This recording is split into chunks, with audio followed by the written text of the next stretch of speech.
Hello folks, welcome to Legacy IAS. So in today's live we will be discussing the compilation of your July month current affairs. Okay, so let's get started.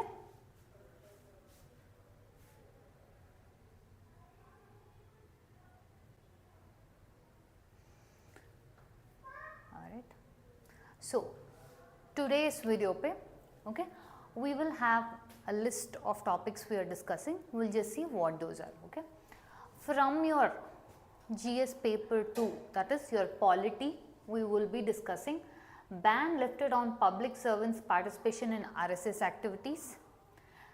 And then we will be, the second topic we will be discussing today is about your Panchamasali Lingayat demand for inclusion in your OBC category under your 2A. Okay. The next we will be seeing about your Masho Piro tribe. Then we will speak about the immunity of president and governor. Okay. Now, when each of this topic we will be discussing, we will see what is it in use for, what is the context behind this topic that we are discussing, what is the relevance to it from your UPSC perspective, what are some of the possible questions that can be asked in your UPSC mains exam. Okay.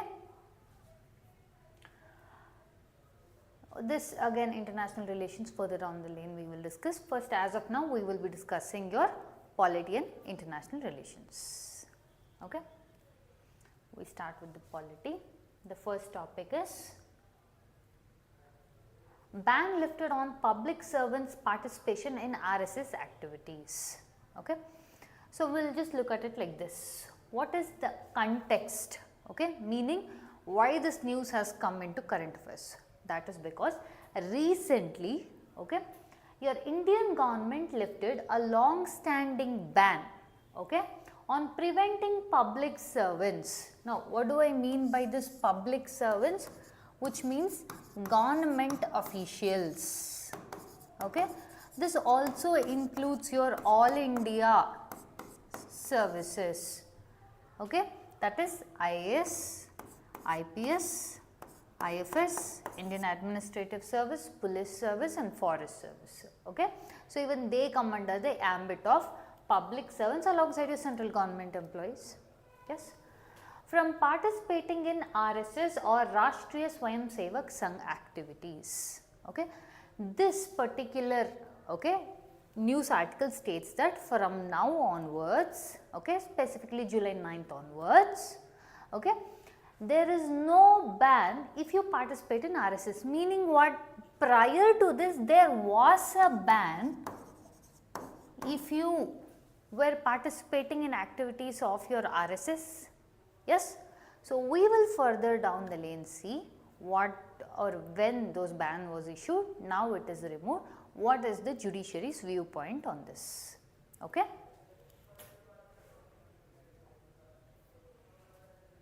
Look at this, the earlier case, okay. Your Department of Personnel and Training, okay, has removed the references to the RSS from official memorandum dating back to 1966, 1970 and 1980.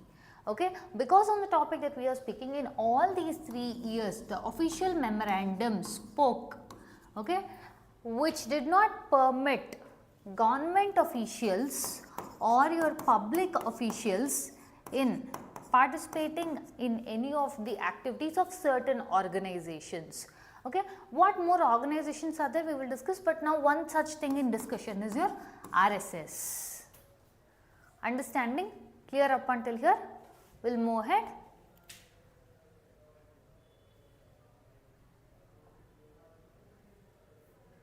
Okay. What exactly from this article is important to you from your UPSC perspective, and what we will be discussing is rules regarding government employees joining RSS and also about RSS. Because we are speaking so much about RSS, we do have to speak about RSS, right.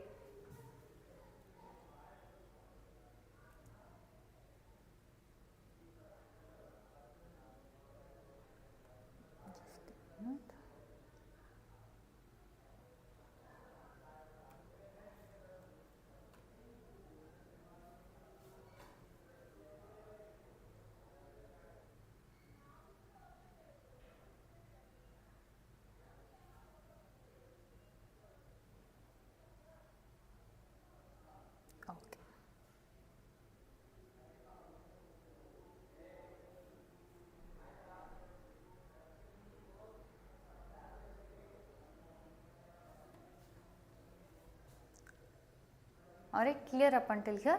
We'll move ahead. Okay. Look at this. Your Department of Personal Training, okay, like we said, on July 9th, okay, classified that RSS is no longer a political organization. Okay. So, which means what? Okay. Your official memorandum had stated what it is, everything will come into, but just from this point, your official memorandum had stated, okay, in the 3 years that we saw, 1967, 1970, 1980 period of time, RSS as a political organization. Okay. Now presently in your July 9th 2024, your RSS is no longer a political organization. Okay. So much so that your judiciary goes on to lament that it took so long to remove, okay, RSS from this tag of political organization, whereas it does much more than that. Understanding? So which means now, okay, the government officials, all India services, central government employees, all of them are permitted to attend its activities because it is not affiliated with this tag of a political organization.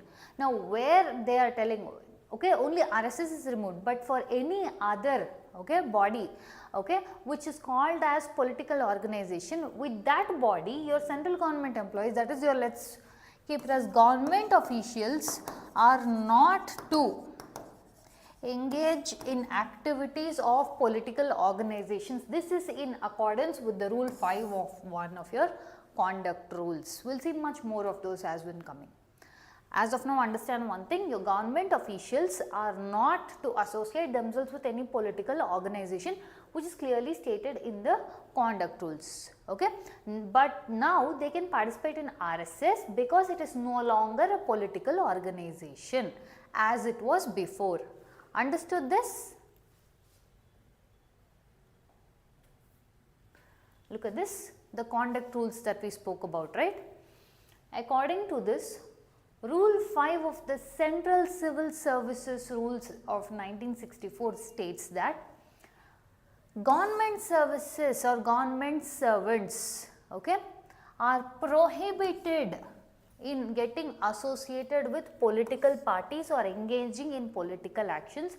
If so they do, this will invoke disciplinary actions. Okay?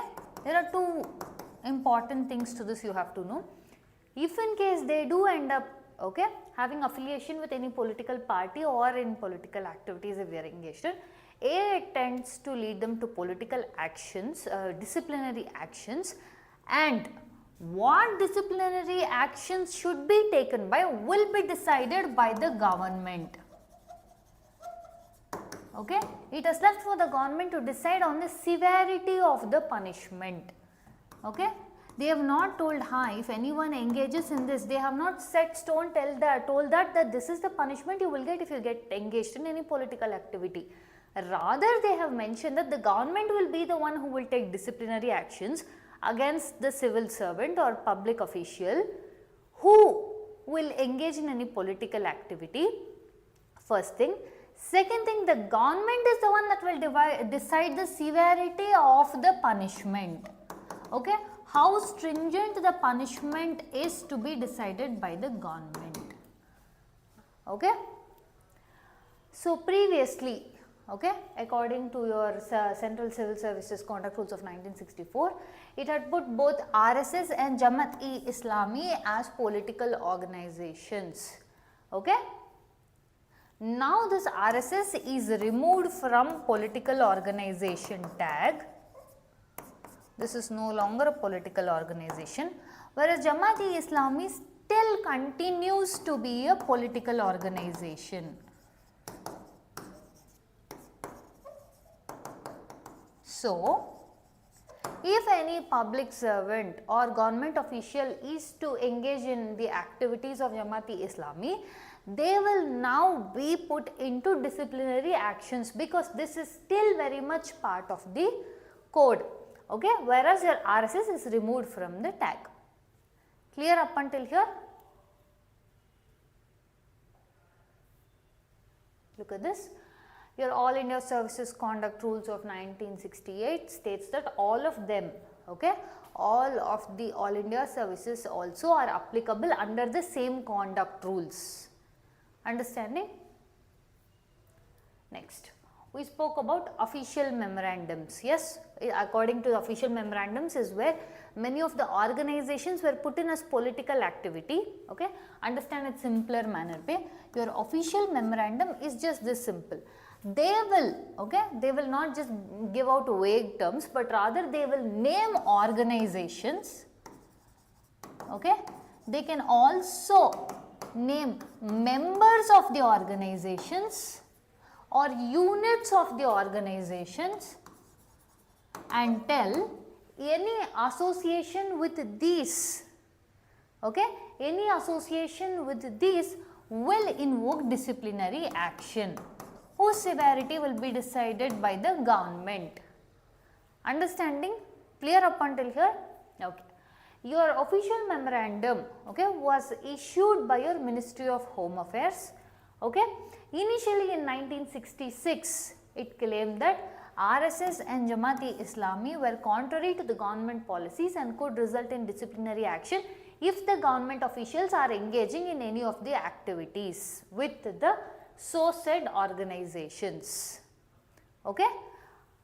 Now, time and again we have added to the list. Okay. Now, we have removed something from the list, but time and again we have also added. We will see what are those added and at what period of time and what prompted them to add it at that period of time.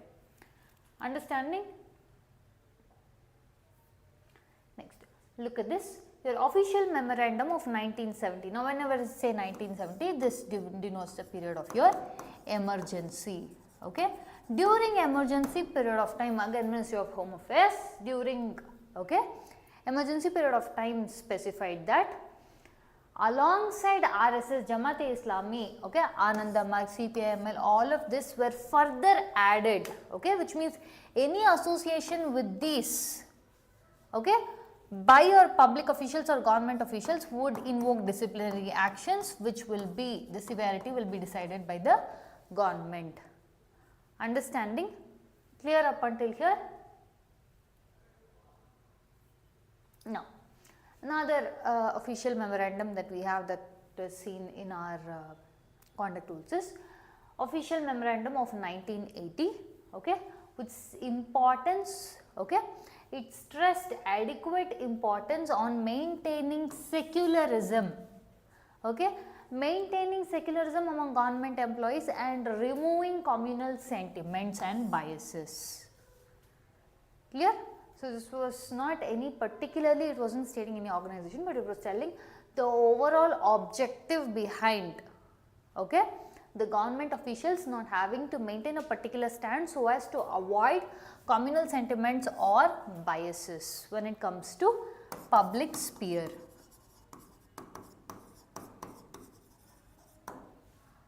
Clear up until here?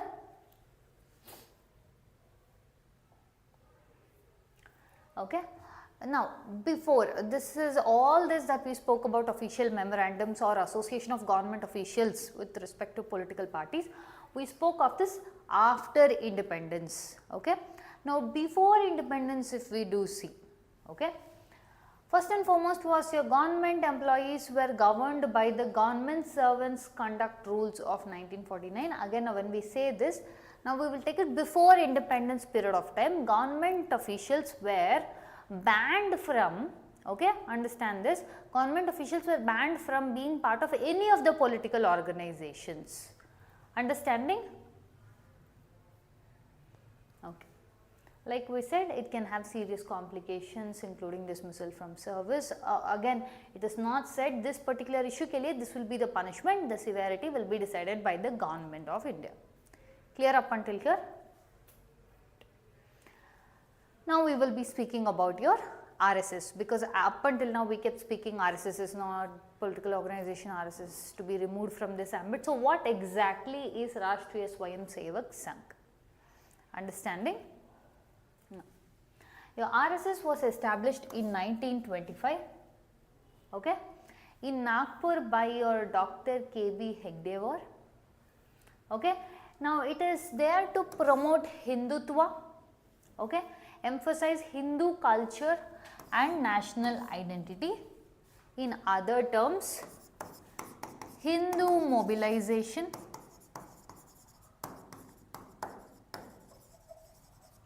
okay, and at the same period of time protect Hindu interests, okay. Clear up until here? This is their ideology, fine.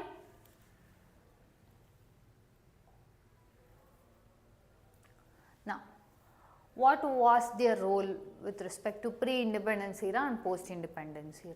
Okay, mainly initially, okay, that is from 1925 onwards, they were very much focused on social and cultural mobilization among Hindus. Another thing is they were engaged in community service, education and promotion of Hindu values, okay.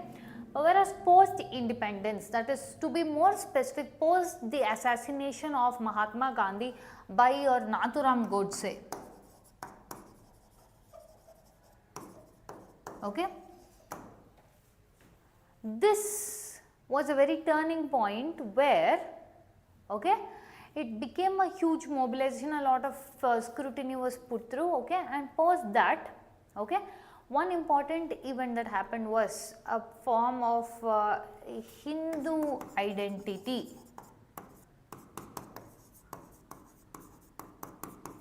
okay, took a central theme in their ideology, okay.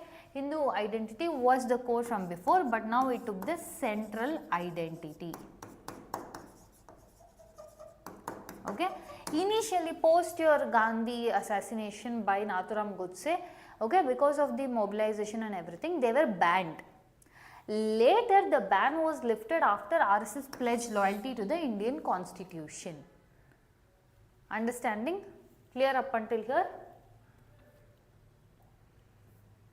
Next, your RSS itself takes, okay, itself takes its ideological inspiration from your V.D. Savarkar or Vinayak Damodar Savarkar, okay, where the idea was a Hindu nation.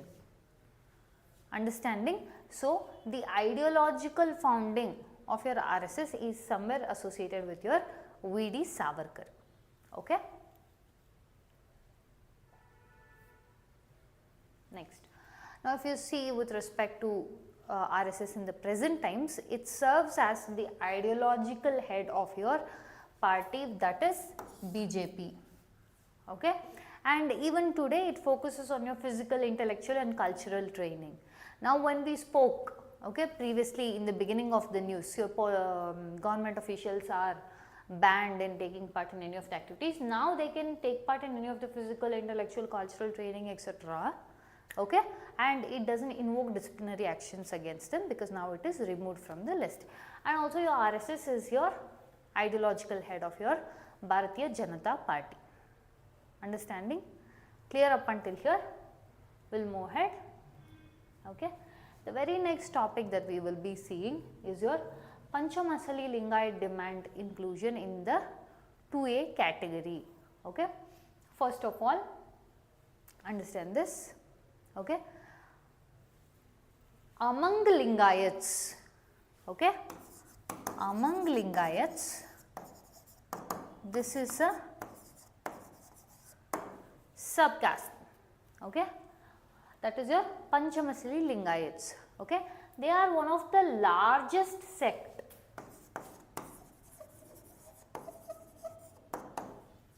okay. Now when we say Lingayats, they are the staunch followers of your Basavanna,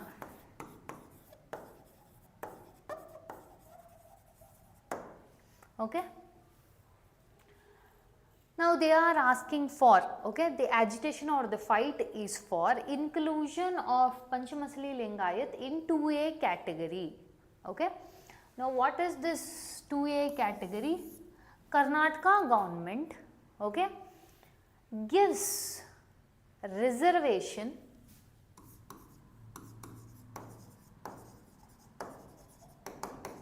under 5 heads. We will see what those are. But as of now, to understand what is 2A category, Karnataka gives a reservation to its people, or more specifically, let us put it OBCs, SC, ST, etc. Your reservations are given to the people under following 5 heads. I will tell you what this. One of the category is 2A category. Understanding? According to which now let us see, this Panchamasali Lingayat are demanding that they be added in the 2A category, right, which means it is nothing but a reservation or a quota system for education and government employment. Education and government employment. Presently they are getting 5% of reservation in education and employment sector, but they are getting it under 3B category, but they want it to be upped to 2A category, which will secure them a 15% quota or 15% reservation for Panchamasali Lingayats in education and employment. This is the context, or this is the issue. Understanding?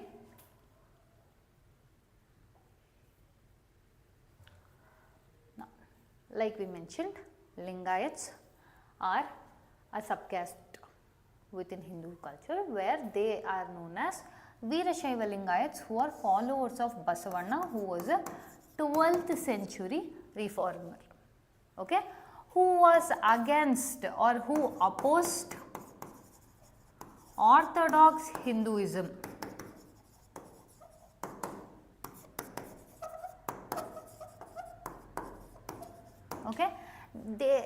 Basavanna's teachings were opposed to orthodox Hinduism and have a personal belief, personal relationship with Lord Shiva. Clear up until here?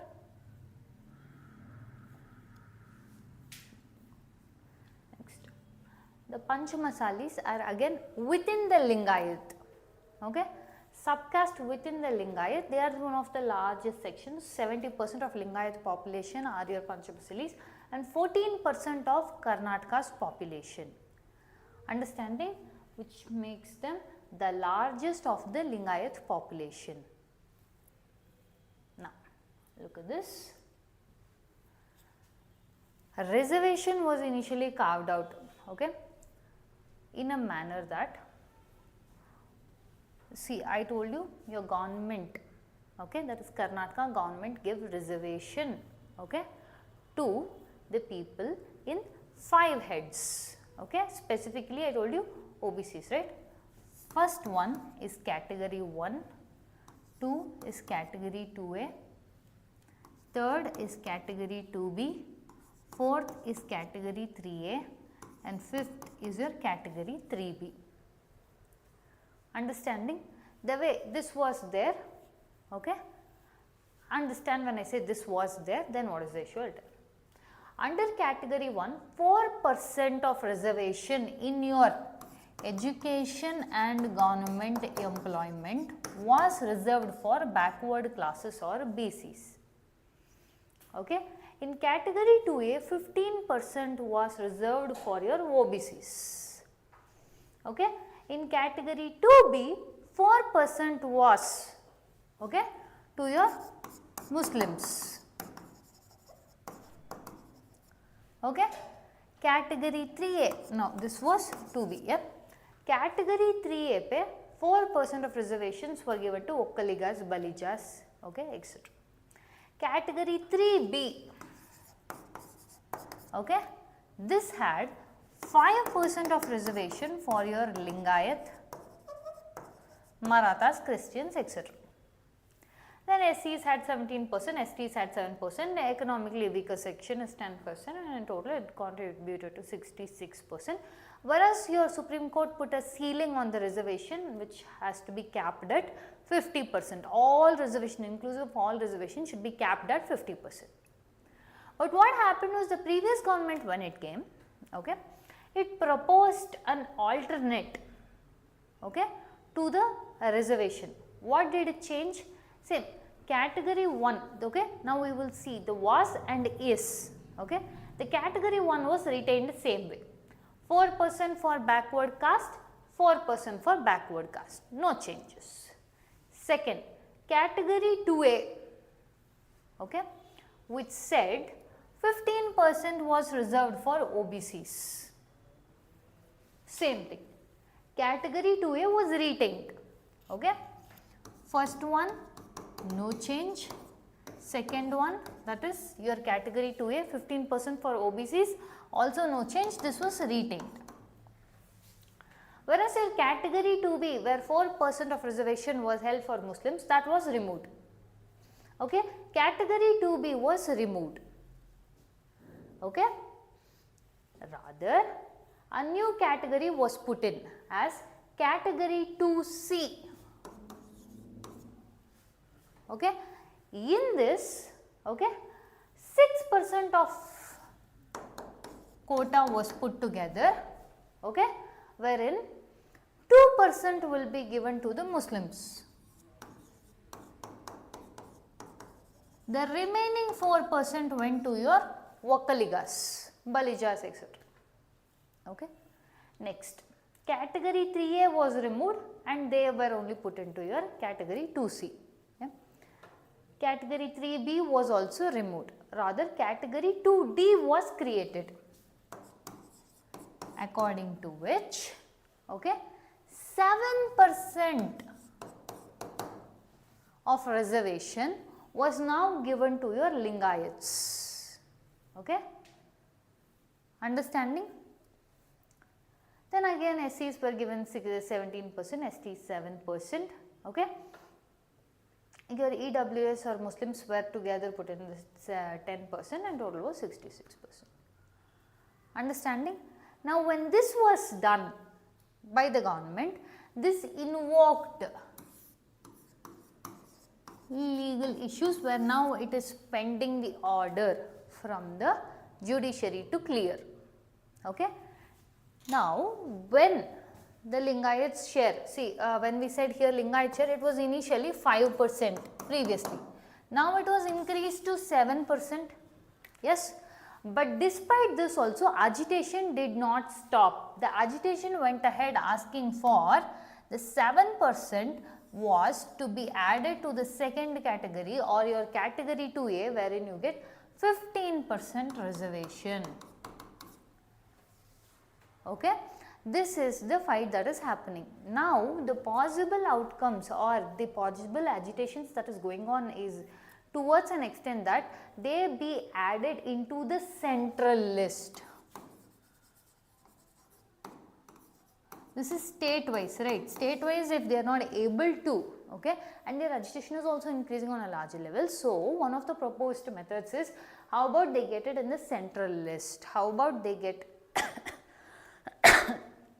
excuse me, how about they get a fair share of reservation in the central list of OBCs, okay, because as much as very less amount of subcaste within the Lingayat community is represented in the OBC list. Understanding? This is the possible, okay, outcome, one of the possible outcomes. Clear? Let's move ahead. Okay, we discussed this. 32% of reservation was divided among the 5 categories, as what we said, 2A, 1A, 3A, 3B, yeah. Now, look at this, new category of 2C and 2D was created, okay, wherein the Muslim share was cancelled and rather redivided and reallocated.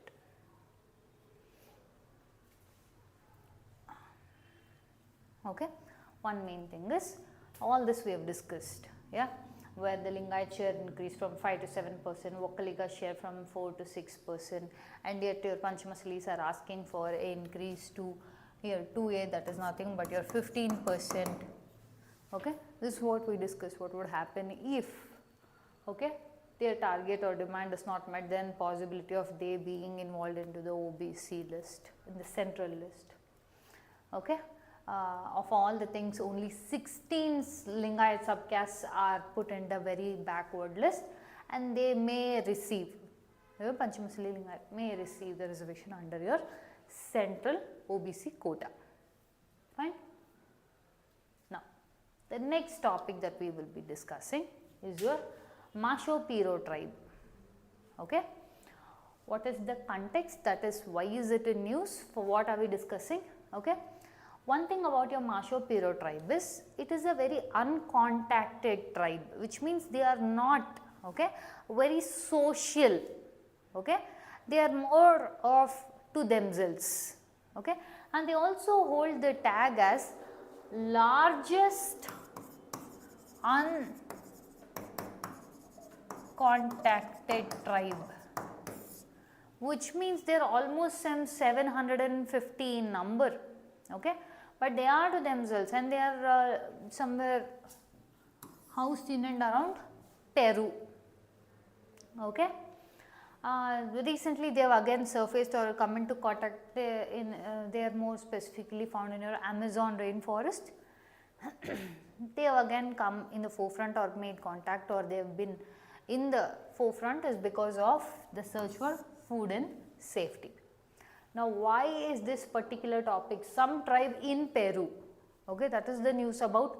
Why is it that you have to read from UPSC perspective GS2, okay, paper, which basically speaks about the tribes. Sometimes you get this tribes questions where they ask the tribes and the places they belong to in your prelims. Yes. So, this is one thing. Okay.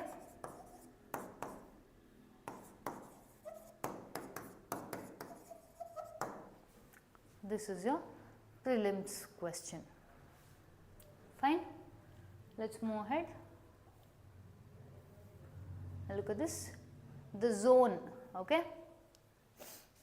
The concentration, look at this area.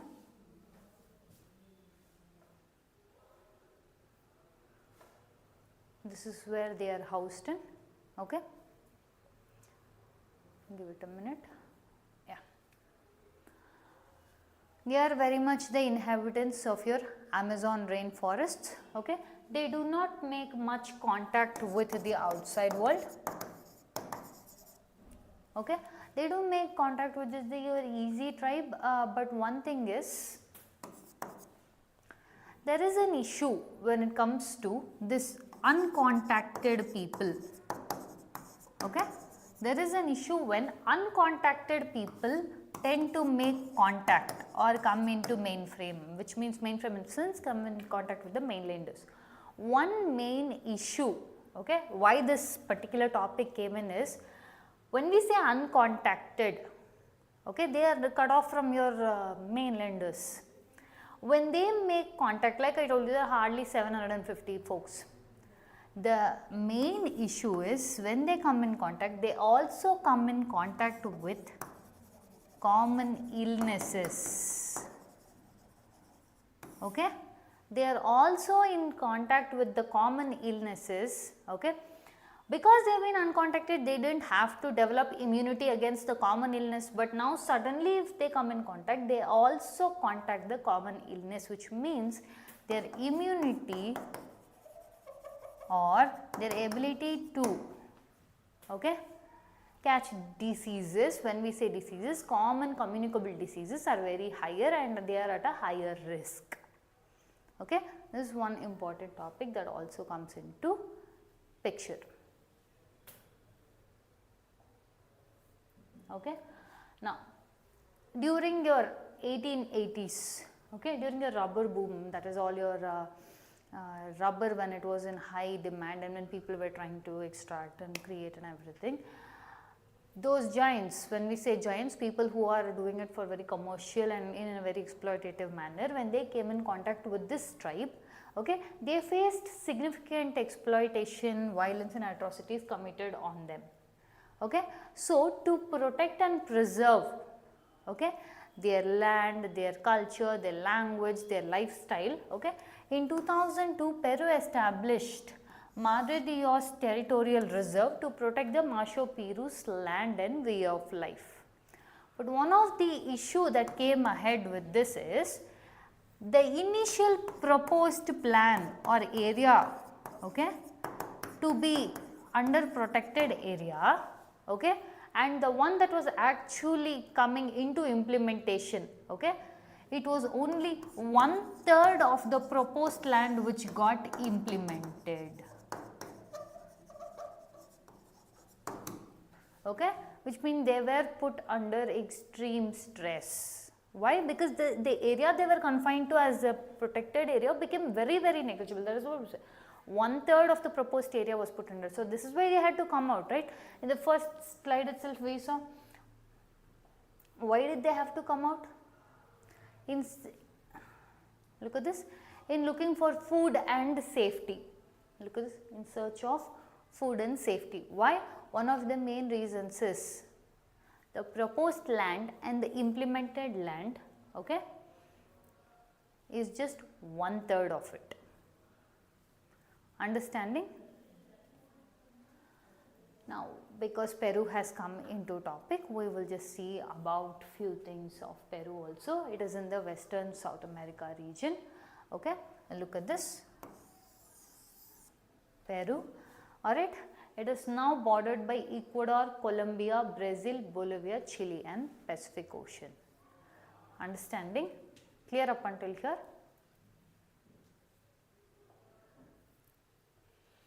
The next topic that we will be discussing is about immunity for president and governor. Is it absolute? Which means, do they have blanket immunity? Which means no matter what they do, are they completely protected for any acts done by them? Okay.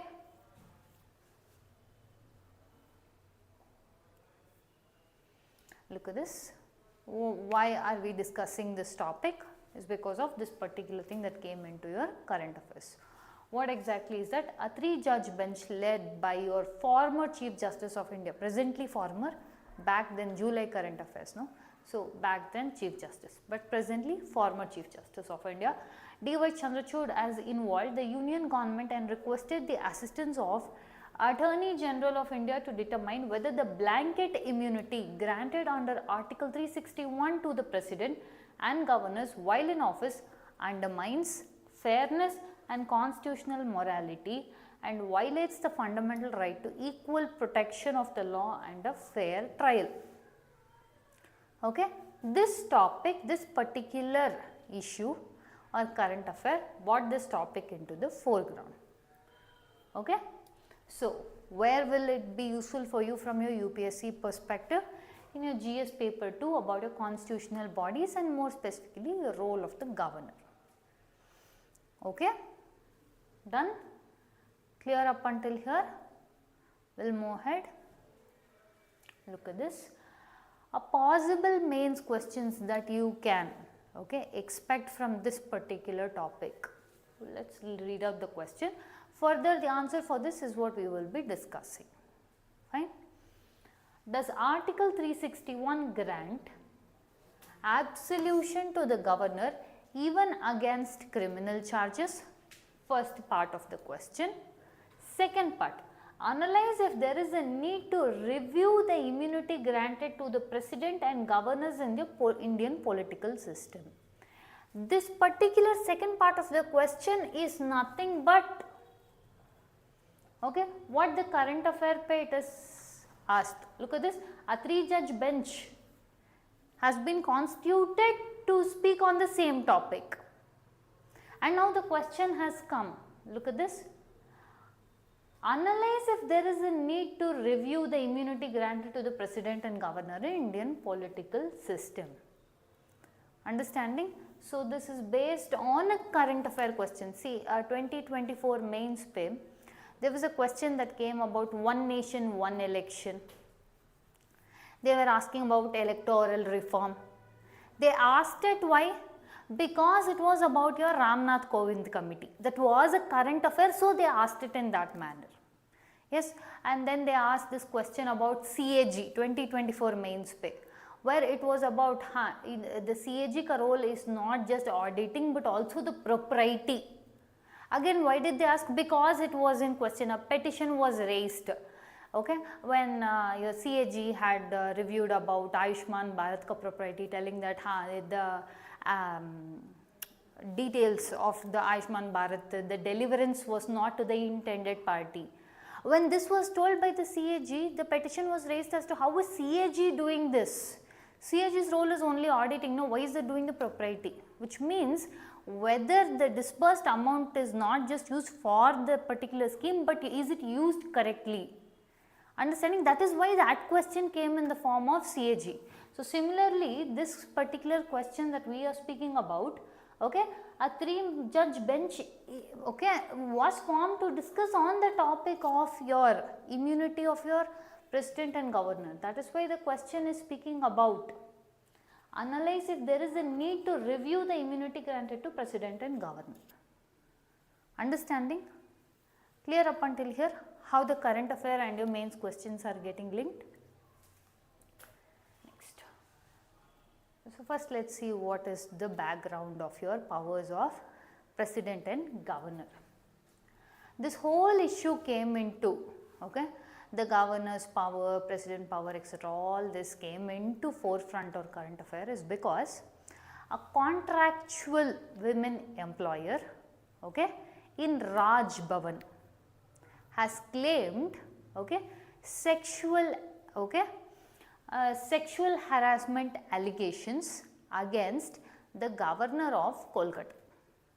Understanding? Also further down, what happened was, when the female employee went ahead to lodge a complaint against the governor, she mentioned that, okay, the complaint was not taken, okay, to paraphrase it, the complaint was taken and the way the investigation etc. was dealt with, okay, was in a very careless manner. Why? Because they have immunity. Okay. So, now the female went ahead to say that this concept of immunity to be given, okay, to the head of state, here in this case let us say governor of Kolkata, is based on this outdated topic of absolute immunity or the king can do no wrong. Okay. This is violating and this should not be allowed to continue, because this takes away the root of the fundamental right of the victim or here alleged victim. Understanding? So, this sparked a debate. Okay. Should, first of all, is there blanket immunity, is there complete absolute immunity, that is no matter what they do, be it with respect to civil or criminal cases, are they completely immune to it? Okay. That is there. And second thing, okay, can it be changed, is the course of discussion. Fine. Okay.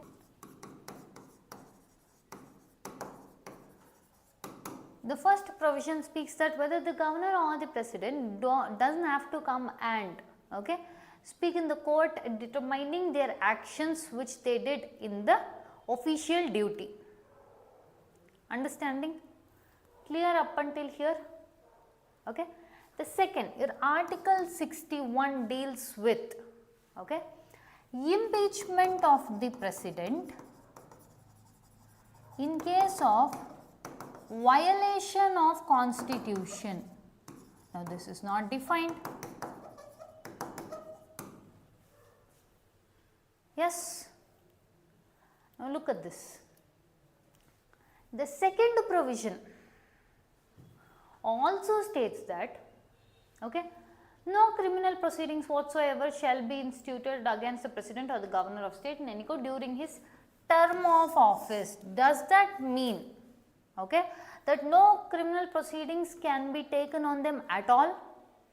No. See, look at this. That is why this particular term, during the term of office, which means once the person comes down from the office or he is no longer working in the official capacity, okay, then this particular case could again be raised, or this particular case can be raised on him, okay, because he is no longer in official capacity.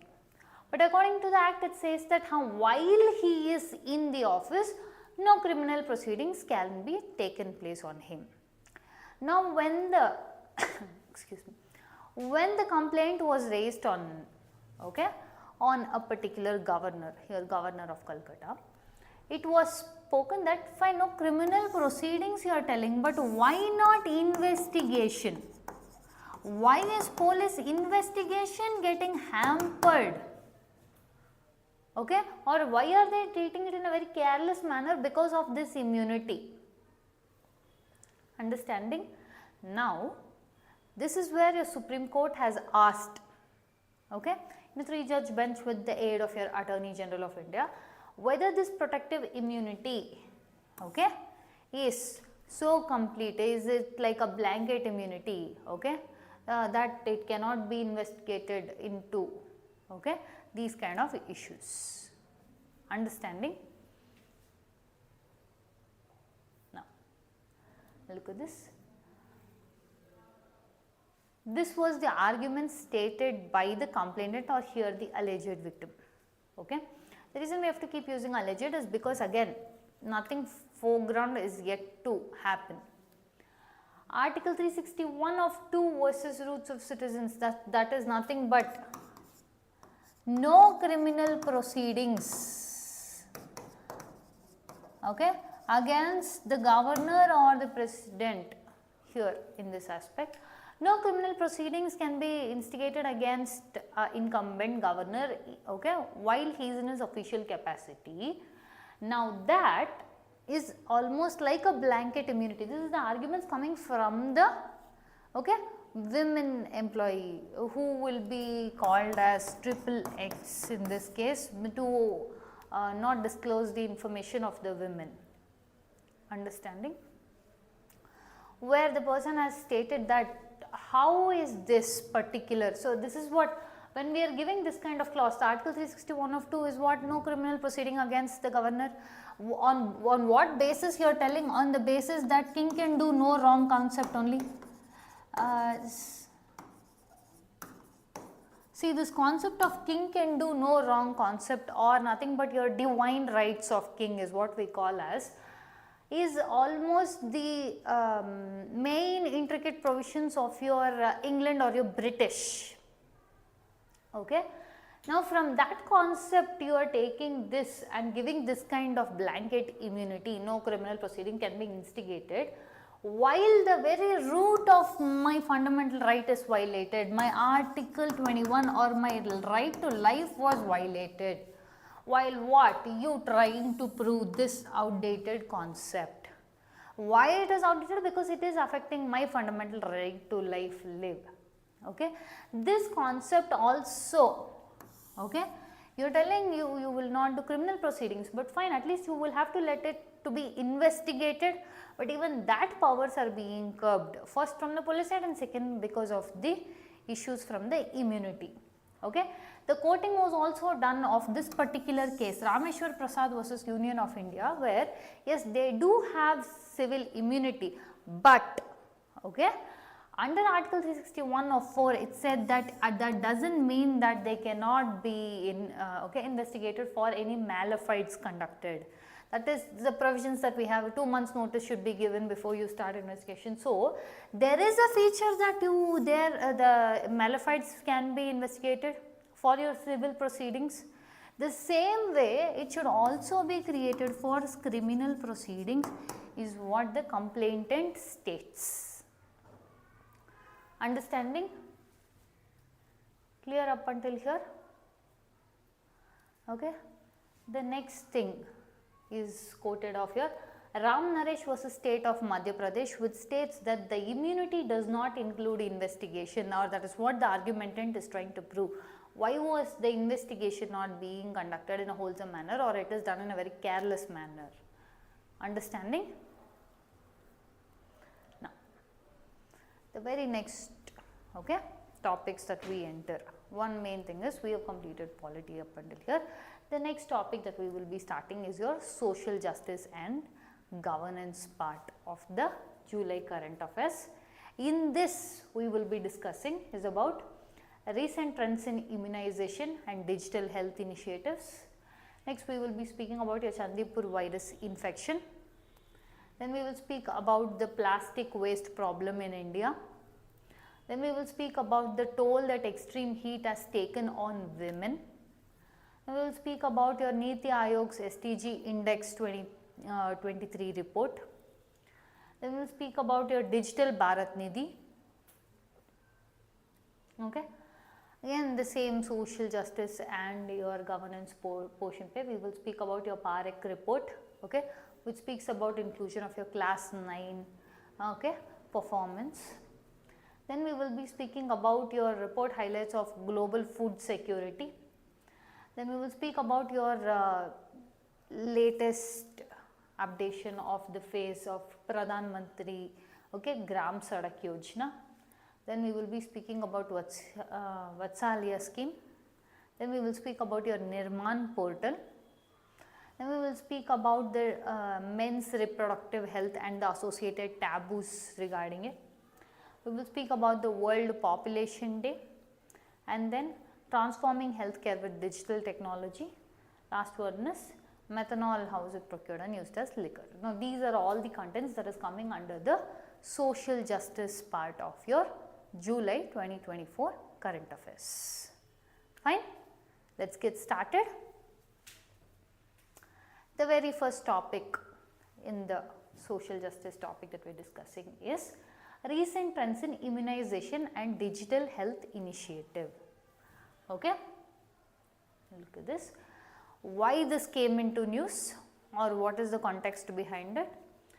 World Health Organization and UNICEF estimates national immunization coverage, okay, and revealed a slight dip in childhood immunization in 2023 compared to 2022. First, understand that your WHO and UNICEF, okay, they take up the role of monitoring, okay, they take up, that is your WENIC, take up the role of monitoring, okay, the trends of all the immunization and what immunizations have been happening to the children in the member countries,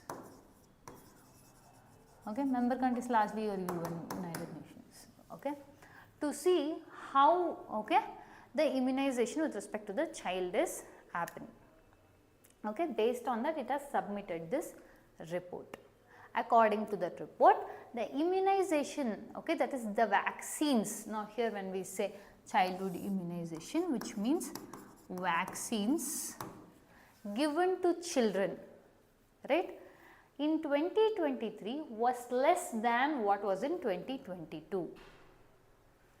Understanding? Clear? This is the topic. Okay. Where is the relevance to it from your UPSC?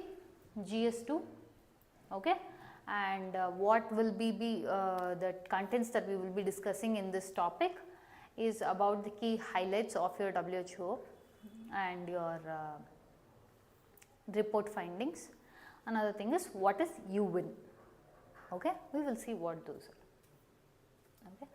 First and foremost, what are the findings of this?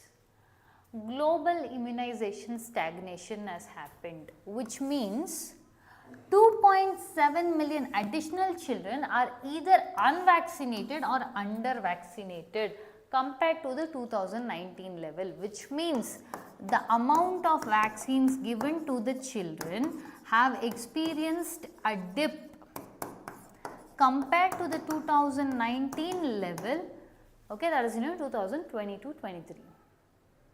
Okay.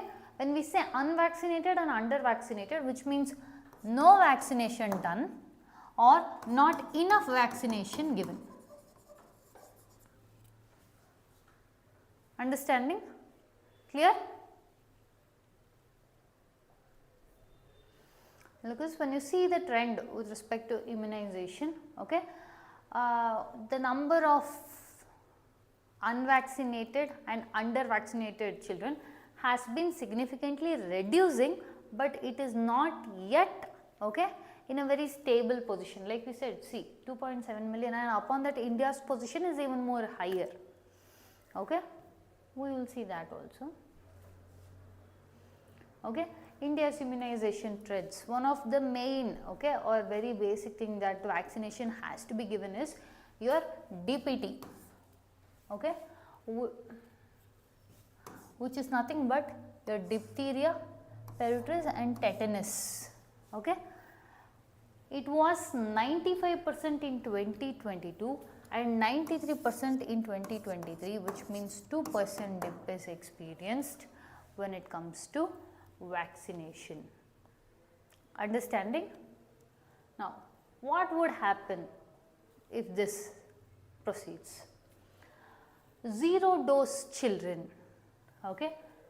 Now, there is this concept called as zero dose children. That concept, I will explain what that is, but as of now, this zero dose children increased from 1.1 million to 1.6 million of children are coming under zero dose children.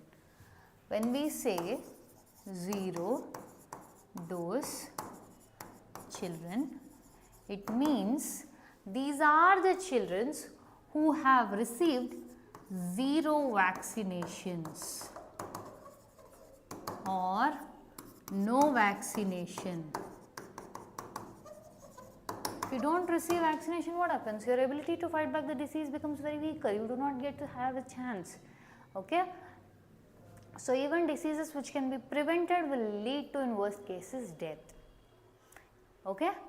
So, for that reason, this is a very high, okay, scenario event wherein this has to be arrested in the sense you have to reduce the zero dose children, meaning you have to reduce the concept of children who are not being vaccinated. No vaccinations has been done, okay. Now, when this report was published, that is India's position was from 1.1 to 1.6, here higher the number, okay, worse is the performance, okay. When we say 1.1 to 1.6, there is an increase, yes, which means it is performing very terribly, which means 1.6 million children have not been vaccinated at all, which leaves them as the primary targets of attack during your preventable communicable diseases also, okay.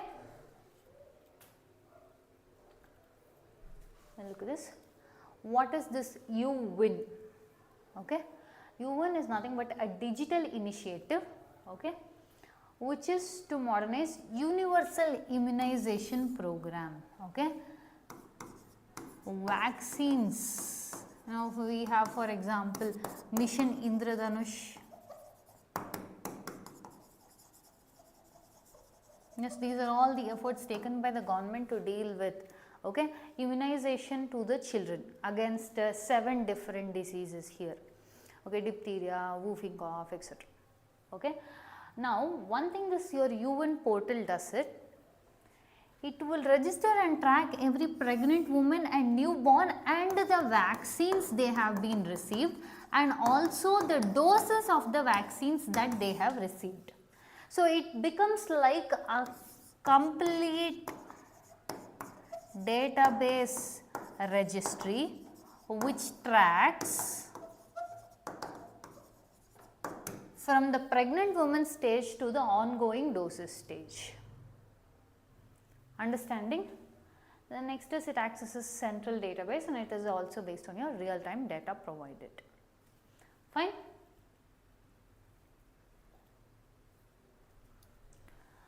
Another thing we are having with respect to the beneficiary services is with the Ayushman Bharat Health account, we also get Ayushman Bharat ID, that will be issued to a pregnant woman and child to make sure, like I said, how many doses of vaccines are received, how many doses of vaccination are yet to be received. Fine. So, this is more of a holistic, okay, health ID, okay, which will track the vaccinations done or vaccination yet to be done. So, in a way to arrest the zero, okay, dose children.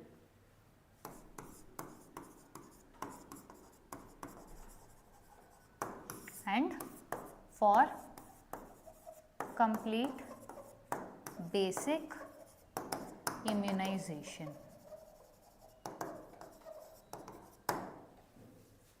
Fine.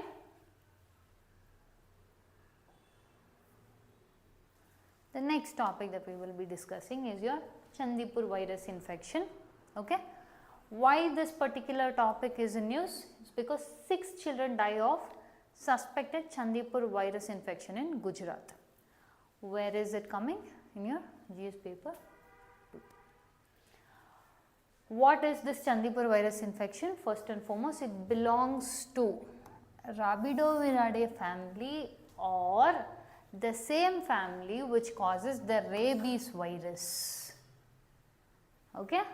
And what is the transmitter of this disease? Okay, those are sand flies, okay, like phlebotomine or phlebotomus, or the culprit, common culprit, Aedes aegypti, your dengue causer. Understanding? How is this disease transmitted? Okay, these vectors or transmitters carry the virus in their saliva. Okay, when they bite, okay, or through the bite, they transmit it to humans, the culprit. Okay. Now, what happens once this virus, we have seen the virus is there, okay, these culprits go get those virus, they put it in, okay, human body. Now, what happens post the entry of the virus is it enters the central nervous system and causes encephalitis, meaning inflammation of brain's tissues. Okay. Initially what it does is, look at the wording here.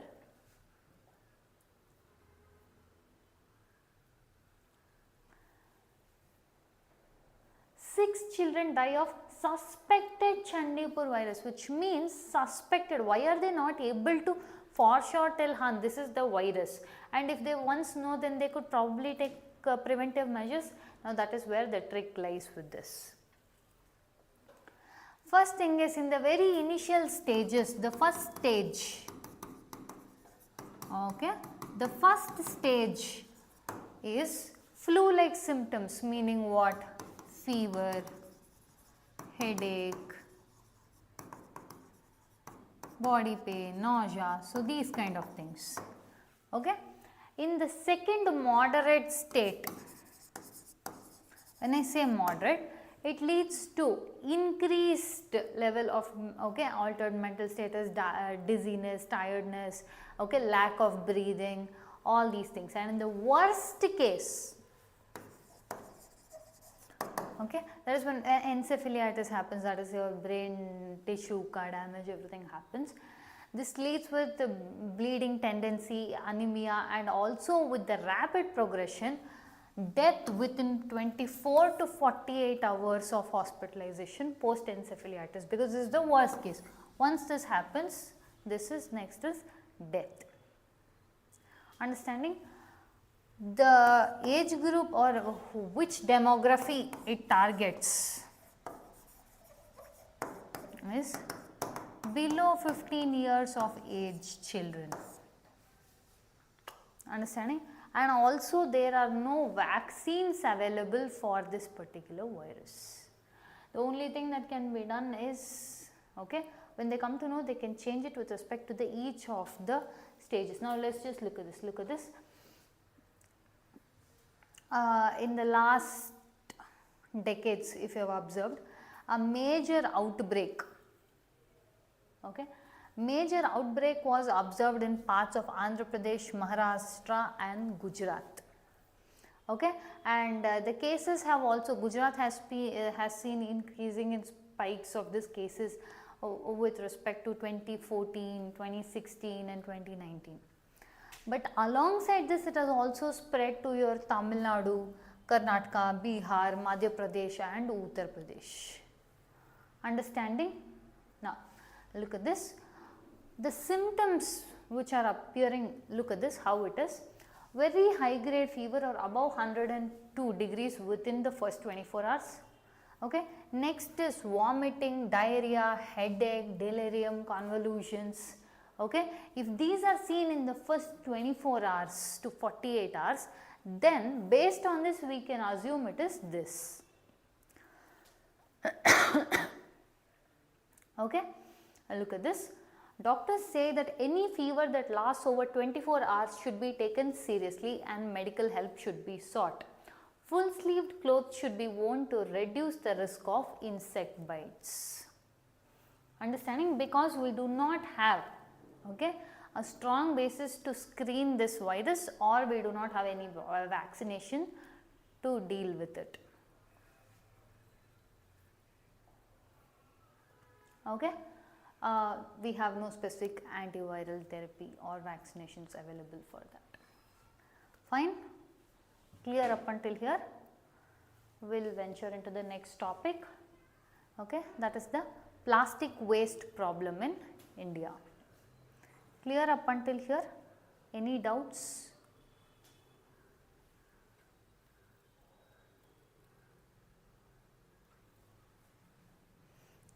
We will move ahead.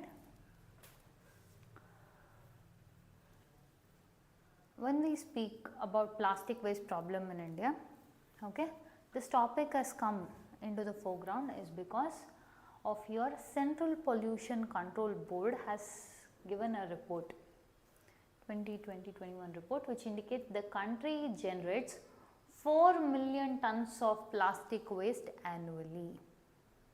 So, this is based on the report published by your Central Pollution Control Board. Where is it important? In your GS paper 2, in government policies and intervention, in your GS paper 3, environmental pollution and degradation. Understood? We will move ahead. Okay. So, your waste, especially your plastic waste, okay, is a huge menace, okay, because this is to do with, this is to do with your single use plastics which have become very increasingly, okay. So, one of the possible main question that we can expect from this particular topic is, discuss the procedure behind the functioning of extended producer responsibility, okay, EPR rules under the plastic waste management rules 2016, first part of the question. Second part, how successful have EPR rules proved to be and what can be done to enhance their effectiveness? Understanding? So, this is what we will be discussing, the answer to this, okay. We will move ahead. Okay. So, your Central Pollution Control Board will give a report, okay, and this report was given on plastic waste management and implementation of plastic waste management rules, okay, of 2016, alright. Now, if you see who are the major contributors, okay, major contributors with respect to your plastic pollution globally. First is your United States, second is European Union, third is India, fourth is China and fifth is Brazil, okay. So, India stands in the third position. Understanding? look at this. 1 million plastic bottles are purchased every minute and up to 5 trillion plastic bags are used each year. And one main issue is majority of this is intended for single use plastic.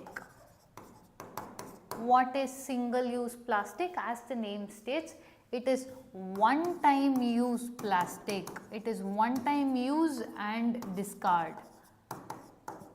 Now when you discard, that is use and throw in easier, simpler words. When you use and throw, the issue is not with the using, now issue will come with the using also, issue is with the throwing. The issue is only, okay, 25% of these are recycled, okay. Of the plastic that is used and thrown, that is the single use plastics, only 25% of those are recycled, remaining end up in landfills, water bodies and end up creating a menace, okay. So, what does your plastic waste management rules of 2016 state? That first thing is increase the thickness of plastic bags, which means up until now 40 microns was used. Now they have told increase it to 50 microns. Okay, increase the thickness of the plastic. Why? Because less thickness leads to something called as microplastic. This is even more worse. This becomes very difficult to recycle and it stays and passes on in the food chain and food web. Okay, this creates very detrimental effects. So for this reason, one main thing they did is increase the thickness of the plastic bags from previously 40 microns to presently 50 microns. Okay. Expand the applicability, which means the concept of dealing with the waste management, transfer it from the municipality to rural areas, because even the rural, okay, your rural, now when we say urban rural divide, the usage of plastic has also, I am not telling the concept of usage of plastics, but the heavy utilization of plastic has also seeped into the rural atmosphere, meaning their economy, their livelihood, it has also entered. Okay. And one main thing is assign the responsibility of, okay, dealing with the recycling of waste to the producer. Okay, he is producing, he is selling, and then he also has the responsibility to buy it back, recycle, all those things. Implement collect back systems. Okay. Now, under your sustainable development, okay, one main thing, this is a topic that comes with respect to sustainable development, one key aspect also. For example, one example I will give you. For example, this beauty industries. Okay, when they, okay, have boxes, okay, or packages, etc., which comes in their okay, cream boxes, etc., they have to buy back. Okay, they have the responsibility to buy back somehow their products and make sure they are not going to be the one contributors, because the responsibility is assigned to the source. So what they are trying to do is, let's say a company called ABC. This sells beauty cream. Now when it sells beauty cream, it also tells that to, okay, this I am just giving an example to say how the companies are tasked with collecting back. Now this ABC company which sells beauty cream has sold it, person has bought it, fine. Now how will this person go tracking the person, go and collect back and get it? This is where they come up with ideas like, you will use this cream, okay, this is the box.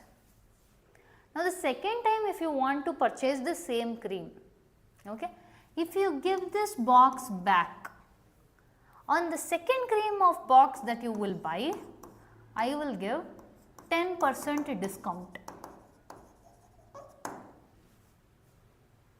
I will give 10% discount to the empty boxes that you will collect and give me. So, now the people will also store the boxes and give it back to them thinking, 10% discount I will get. So, the customer feels like he is also winning, and this person, the producer, also feels like somehow I am getting it back. So, they have started this also in this process of allocating responsibility to the producer. Fine. Another thing is promote alternate uses. Fine. Now, let us move ahead.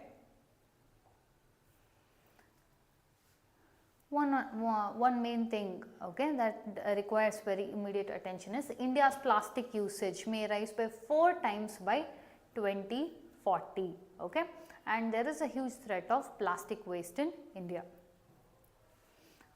Which sectors are having highest usage of plastics in India? The first highest person comes with respect to your packaging, which is at 24%. The second sector comes to your agriculture. When we say agriculture, your fertilizers, feed bags, hosings, pipings, all of those. Then at the third position comes is your electronic, then is your other miscellaneous, then you get your housewares, then we also have buildings, pipes, plumbing, etc. Then we have transportation, which is coming at whooping 4%, right? And then we have your furnitures, yes. So, this is the allocation of which sectors use how much percent of plastic. Understanding? Next, look at this. The question asked specifically about this. Extended producer responsibility rules, according to which, this is a manner that they are trying to make sure, see, you would have come across these terms, waste to wealth.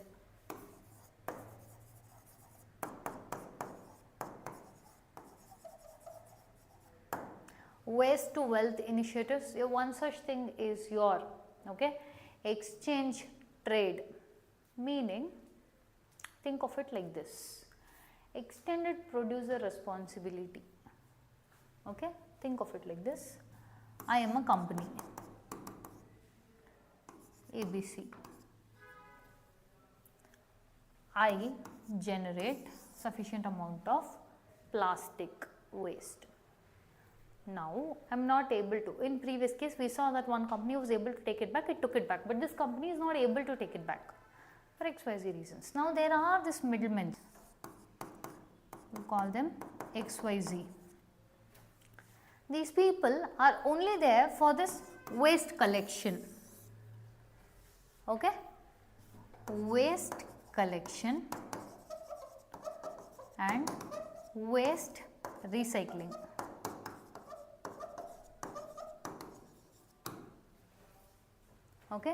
The waste collection, waste recycling, their thing is, it's not like they have a company and through that, no, their only purpose is waste collection and recycling. They have the suitable means, measures, collection, everything.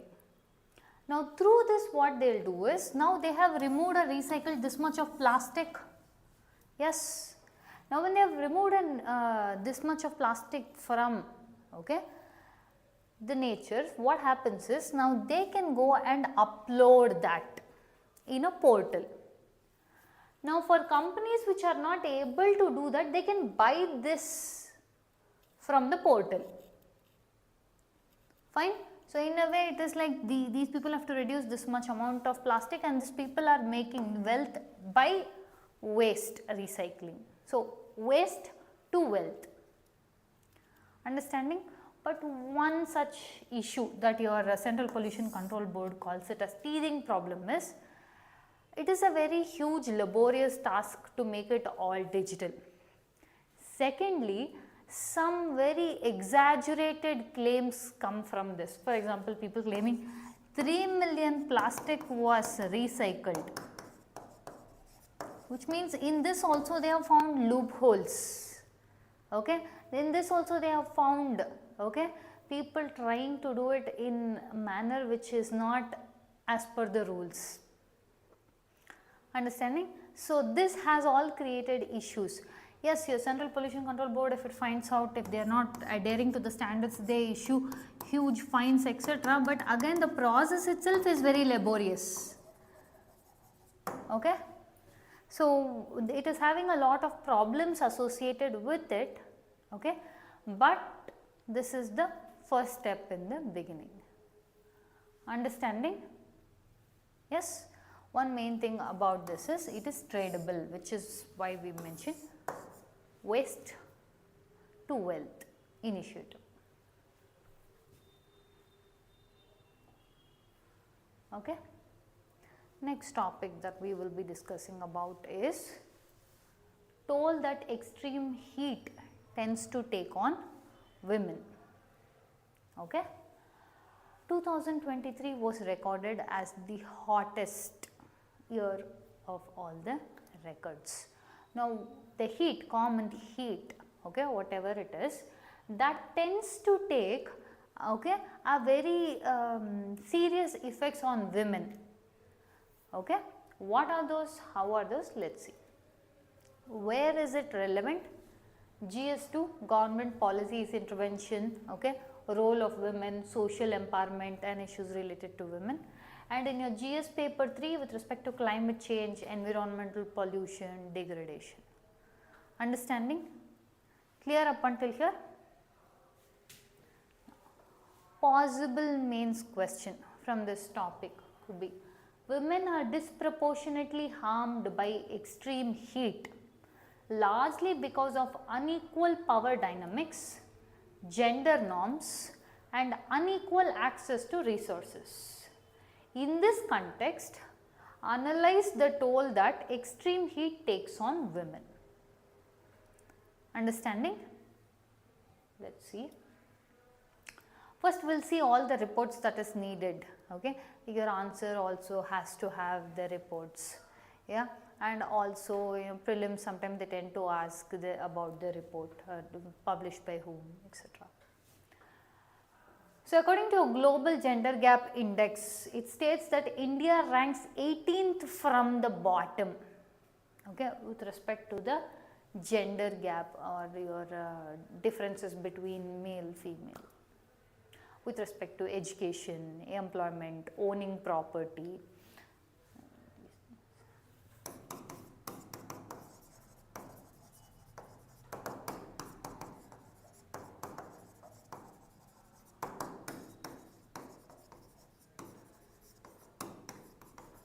Okay. Next, your Asian Development Bank in its report Rising Above the Heat has shown how climate change affects the Asian and Pacific countries' women. Okay. Asian Development Bank in its report titled Rising Above the Heat has highlighted the issues of women, okay, with respect to Asian countries and Pacific countries with respect to climate change. Your Ashtrock has in its Scorching Divide report also has stated, okay, the harsh realities that women have to face with respect to your climate change. Your National Statistic Office report has stated that women spend 2.5 times more minutes per day than men on unpaid work. Unpaid work, which means like cooking, cleaning, washing, etc. Okay. Your International Labour Organization has mentioned that in its report, working in a changing climate, as to how challenging it is for women to work due to this changing climate. For example, women in, for example, your PMS, menstruation, okay, pregnancy, okay, your menopause, hormonal imbalance. Your ILO has spoken that women who are usually experiencing PMS, menstruation, pregnancy, menopause, hormonal imbalance, etc., okay, and working with already, or in other terms, your hot flashes, coupled with increasing heat or changing climate, adds, okay, to their already existing woes. Understanding?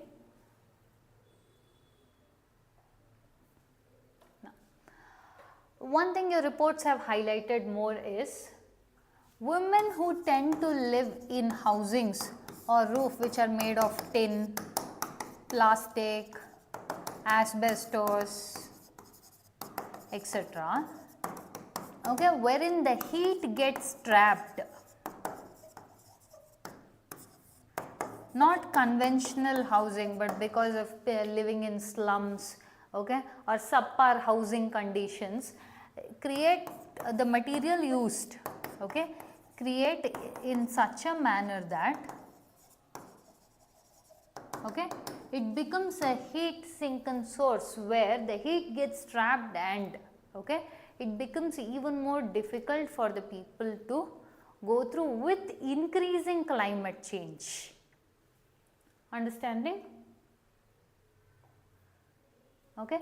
Another thing, one common issue that is faced especially by women in India and your third world or your least developed countries is the issue of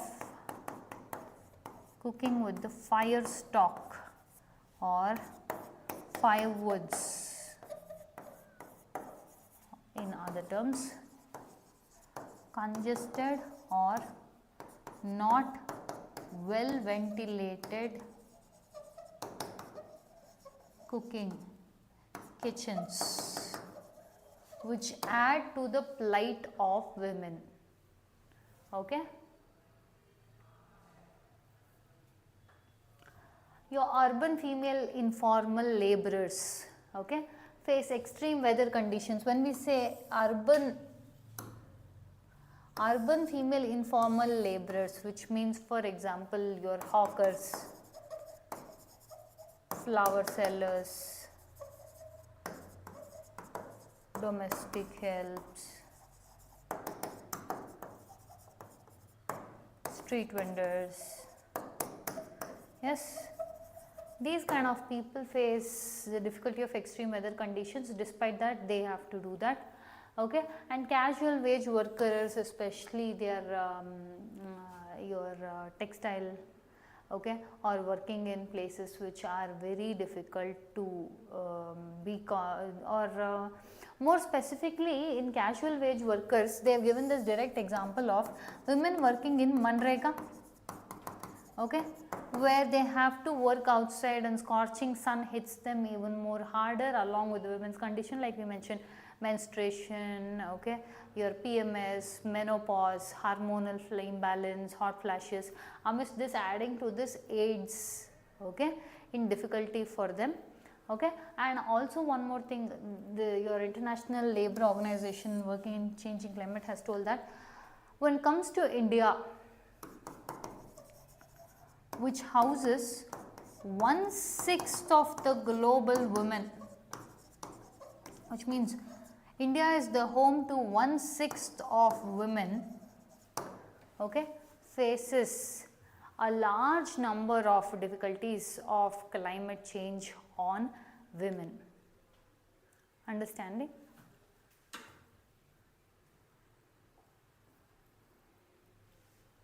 Okay. The next topic that we will be discussing about is your Niti Aayog's SDG index. Okay. Your Niti Aayog's SDG index, which has highlighted the 2023 and 24 report of the states and union territories.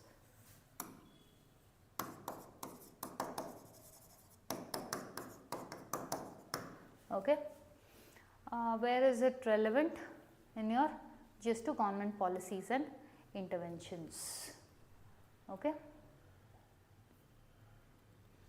So, what is it that we will be seeing in this particular article is, we will see what is sustainable development goal, we will be seeing what is sustainable development goal India index, and then the key highlights of your SDG India index report.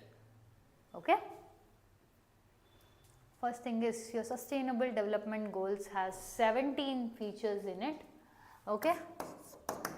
17 contributors, for example, with respect to any of the usual things. For example, let us say, see here on your feature under 13 on 14, it says life under ocean or life underwater, which means with respect to sustainable means of fishing. Okay. So, any of the normal things which are needed, which are carried out, but it has to be done in a mindful and sustainable manner, so much so that the resources that we are using will be mindfully used, and the same way it will be transmitted to the future generations. That is the idea behind your sustainable development goal, which houses 17 features under it. Okay. Your sustainable development goal analysis, that is what has increased, what has decreased, is goals like poverty, that is the reduction in poverty, decent work, economic growth, life on land. These concepts have seen an increase. Okay. When we say increase, which means states have worked in making sure they have inculcated these things to make sure their development plans poverty is reduced, they will get work, economic growth, etc. is there. But there are features of the sustainable development goals which have been considerably reduced, or not much increase is seen. For example, gender equality, peace, justice, strong institutions, etc. Understanding? See, now first understand the sustainable development goal. We saw there are some features, right? Now, among those are these things: your poverty, decent work, economic growth, life on land, equality, gender equality and all. Now, in these terms, in these aspects, how the states have fared, that is what we say high increase, low increase, how the states have sustainably fared and all. Those will be usually put into point or indicators, and each state will be accorded numbers based on it. Based on the number, it will be decided whether the states are performing good or bad. Fine? Okay.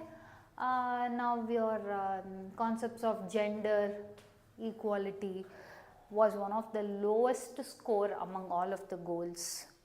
Okay. And states with sex ratio below 900, they are facing challenges with respect to achieving gender equality goals. We do see instances of a female infanticide, government tries to counter it with Beti Bachao, Beti Padhao. So, things like that are happening, but it is still not yet at a very a larger phase. Next, SDG India Index. What is this? First foremost, your SDG India Index is developed by your Niti Aayog. What it has to do is, this SDG goals, 17 goals we said, right? Among those, your states have to inculcate these SDGs into their developmental plans. Okay. Exception of your goal 14, that is life below water, which is specifically applicable only to your coastal areas and not the entire nation at whole. So, this will be applicable only to coastal areas, but remaining all of those 17 by 1 is gone. So, 16 features should be applicable to all of the states, and they have to try to involve it into their developmental plans, and they have to fare it better, so that they will be in line with your national SDGs. That is your SDG India Index. Understanding? The scores range from 0 to 100. Higher the number means better the performance. Okay. Look at this. Kerala has topped the index. Understanding?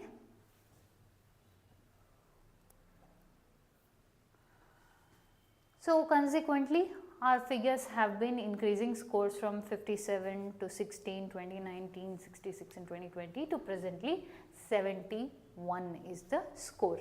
Okay. Now,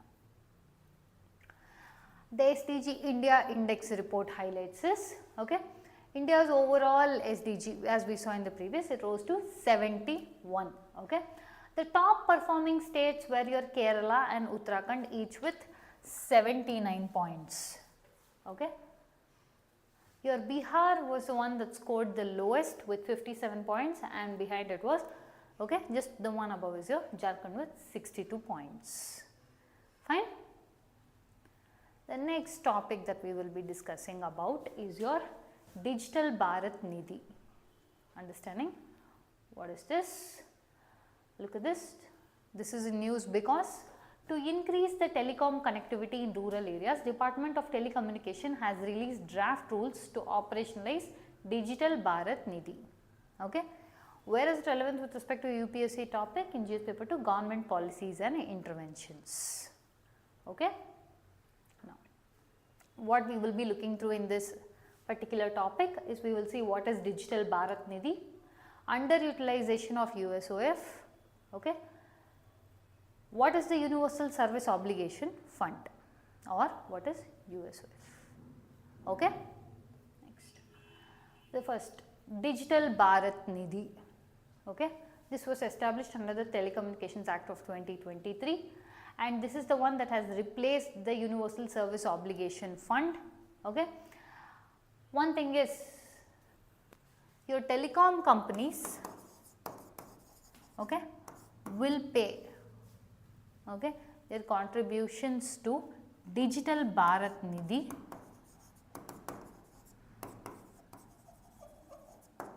okay. This will be then put into Consolidated Fund of India, understanding. After that, this money will be used for, okay, specific telecom functions, for example, rural connectivity, yes, basic connectivity for women and your marginalized sections, persons with disability, okay. So, the administrative mechanism for Digital Bharat Nidhi is Department of Telecommunication will pick an administrator. How they will pick? They will pick it through the bidding, and that person will be appointed by the center, okay. Now, we will be speaking about Universal Service Obligation Fund. This was replaced by your Digital Bharat Nidhi. We will see what is this USOF, okay. One thing is, it was established in 2003, okay, based on your Indian Telegraph Amendment Act, okay. This was set up under your Ministry of Communications, excuse me, and this is a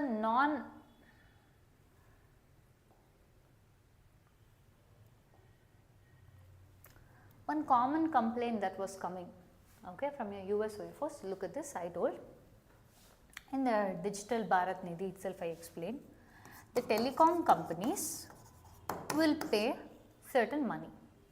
This will be stored in Consolidated Fund of India, okay. Now, to use it for specific purpose, they have to take the money from here and utilize it, yes. But the issue that started was the telecom companies and all are telling you collected from us assumption ke liye. Let's say you will collect 7,000 crores from us. You end up using only 2,000 crores. Okay. Another thing is, this is a non-lapsable fund, which means in this year if they have not been used, that does not mean the money will go off. Again it will be available for the next year. Okay. One of the major thing is they are telling you are collecting enough, but you are not underutilizing it. Why? Where is the money going was one of the main criticisms. Okay. Look at this, in 2017 and 2022 period of time they collected 41,000 crores, but they utilized only 30,000 crores. 2019 they collected 7,962 crores, but ended up using 2,926 crores. Now the issue was where have you not used it? Why are you not using it? That is because there is underspending on projects like BharatNet, okay, which is village fiber connectivity or basic connectivity in rural areas or villages, okay. This is one of the main issues with regard to underspending of your, okay, USOF fund. The partners of USOF are 24 in numbers. Few of them are Bharat Sanchar Nigam Limited, Tata Teleservices, Reliance Communication, Vodafone, Bharti Airtel, etc. Okay. So we have come to the end of topic. We'll continue from here in the next slide. Okay. Hope you have understood the content. This is brought to you by your faculty Sushma. If you do like our content, subscribe to our channel, hit the like button and share it along with your friends. Thank you.